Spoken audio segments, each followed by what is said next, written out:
موضوعنا maanta wuxuu ku saabsan yahay dhulaani cadeed u dhicin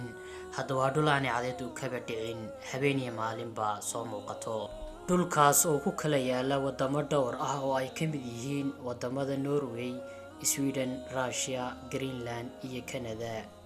nabadi korkiina ahaato saaxiibayaal barkulankeena waa samawade haddii aad wax macluumaad ah ka faa'iiday suulka taabo mahadsanidin dadkala badidi qurboay barnaatay oo ka taxay Soomaaliya la isku qalo marka koowaad waa inaynu isla fahanaa qaabka wareega dhulku ugu wareego cadceeda wareegaas ay ka dhashaan maalintii habeenka xilliyada guga jiilaalka xagaaga iyo deertuba haddaba dhulku isagoo gooba ah waxa uu leeyahay laba cirif oo isku beegan labadaas cirif oo kala ah North Pole iyo South Pole bartaasoo saameyn ku leh wareega dhulka wuxuu ku wareegaa xagal leexsan marka loo eego qoraxda xagashaas oo ah 3.5 degree oo janjeeda dhinaca cadceeda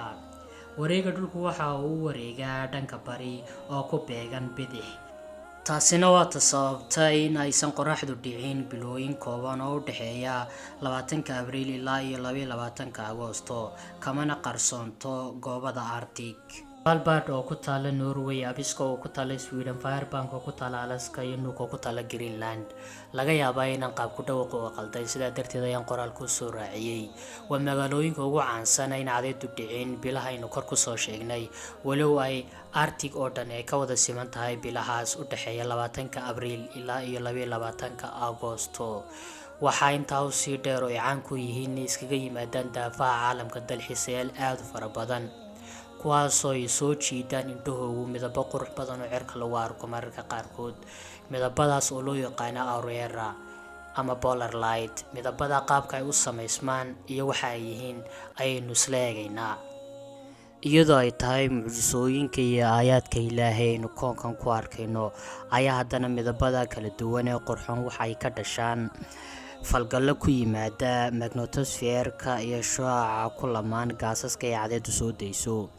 hirarkaas magnetosphere-ka iyo qoraxduba waxay awood u leeyihiin markaas inay bedbedelaan midabada aynu kor ku arkayno ee kala duwan ee ashqaraarka leh iftiinkaasna wuxuu imaanayaa hirarka gaasaska isku dhafan ee qoraxda iyo plasmada oo soo daaya elektroono iyo protoono waxayna kor ugu kacayaan gibilka inagu xeeran iyagoo oo bedbedelaya midabada loogu bartay waxa kaloo jirta magaalooyinka aynu kor ku soo sheegnay inaysan helin 6 bilood waxadeeda waana waqtiga jiilaalka ama winterka ay ku jiraan waqtigaas oo habeenkii aad u badan yahay maalintii habeenkiina ay mugdi tahay subxaanallah taasoo ku sababta dunida reer galbeedka xanuuno nafsaaniya isku buuq ama mental health maadaama guriga shaqada iyo iskuulkoona u dhaxeeyaan waa inay dibadda u bixi karin qabow jira iyo cimilada xunaawadeed cadeed waxay ka mid tahay nimcooyinka Ilaahay makhluuqiisa ku galaday waxay qofka bini'aadmiga siisaa energy firfircooni iyo vitamin D